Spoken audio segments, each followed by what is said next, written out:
standard pour avoir l'avis des auditeurs sur cette question des déplacements, des transports. Allons-y. Alex, bonjour à vous. Ou autre chose, bien sûr, autre sujet, Alex.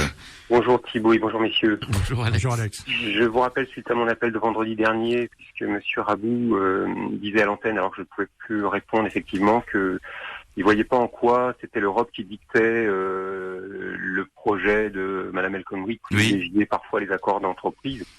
Donc je réponds à ce point-là rapidement.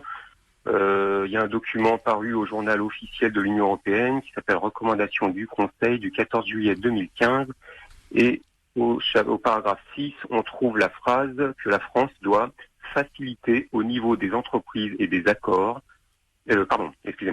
faciliter au niveau des entreprises et des branches les dérogations aux dispositions juridiques générales, notamment en ce qui concerne l'organisation du temps de travail. Voilà, donc c'est ce qui a été décliné dans la loi El Khomri, par exemple.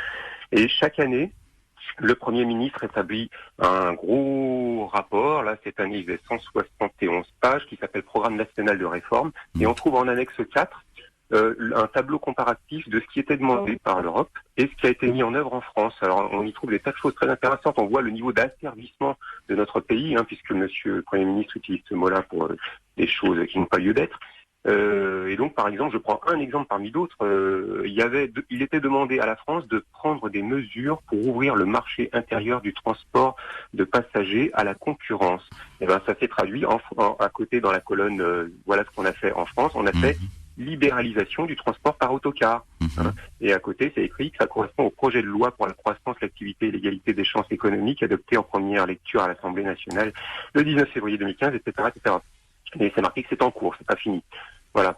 Un sujet beaucoup plus important. Ce qui vous donne donc à dire que cette loi El Khomri est dictée directement par l'Europe. Voilà votre conclusion. Comme je l'expliquais, après il y a des petites déclinaisons. Elle répond à un impératif européen, Alex, clairement. Voilà, tout à fait. Enfin, non, les dérogations, Alex, existaient bien avant les demandes de l'Europe. Prenons l'exemple des conventions collectives qui ne sont pas appliquées ou applicables à la Réunion.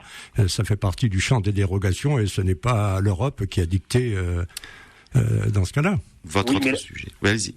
Là, on parle de dérogations qui vont passer au-dessus des lois générales. C'est pas.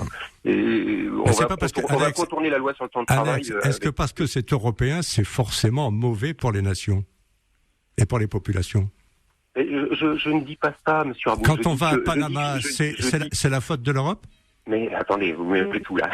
Non, pas du tout, parce que moi je pense que le problème c'est que ces lois-là ne sont pas issues de la volonté profonde initiale de gens pour lesquels nous avons voté. Voilà, on choisit à gauche, à droite, on nous donne l'impression qu'on choisit à gauche et à droite, mais finalement le cap est fixé, que ce soit un gouvernement de gauche ou de droite. Ils doivent répondre à des impératifs européens. Et donc, après, des obligations, oui. Mais Alex, il ne s'en cache pas. Je veux dire, on sait que l'Union européenne existe et que la France est membre de l'Union européenne. Je veux dire, ça n'est pas caché. Après, c'est bien ou mal. Attendez, c'est une question de point de vue. Non seulement ils s'en cachent, mais ils font semblant de ne pas se savoir sur bien des sujets. On va pas sur bien des sujets. Moi, je voulais juste avant que vous me coupiez. Non, je vous coupais pas. Je vous avance simplement pour votre deuxième sujet, Alex. Je veux absolument vous caser quelque chose d'important. Allez, casez votre deuxième sujet. La loi Urvoas dont je vous parlais l'autre jour, c'est aujourd'hui qu'a lieu le vote définitif. Donc cette loi, je rappelle, elle vise à supprimer l'égalité du temps de parole pour les candidats à l'élection présidentielle, entre autres, et aussi augmenter les barrages d'accès à l'élection pour les petits candidats.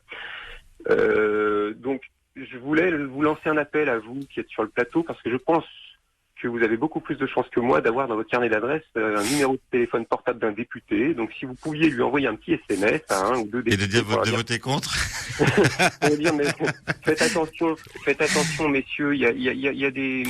Comment dire, pensez à la phrase de Kennedy qui disait « À vouloir étouffer les révolutions pacifiques, on rend inévitables les révolutions violentes ». Là, on prend de gros risques à bâillonner la démocratie à ce point-là. On dirait une loi de l'ex-URSS. Voilà. Alex, juste un mot sur l'actualité également. Que pensez-vous de ce mouvement depuis 4 jours sur la place de la République, Nuit debout?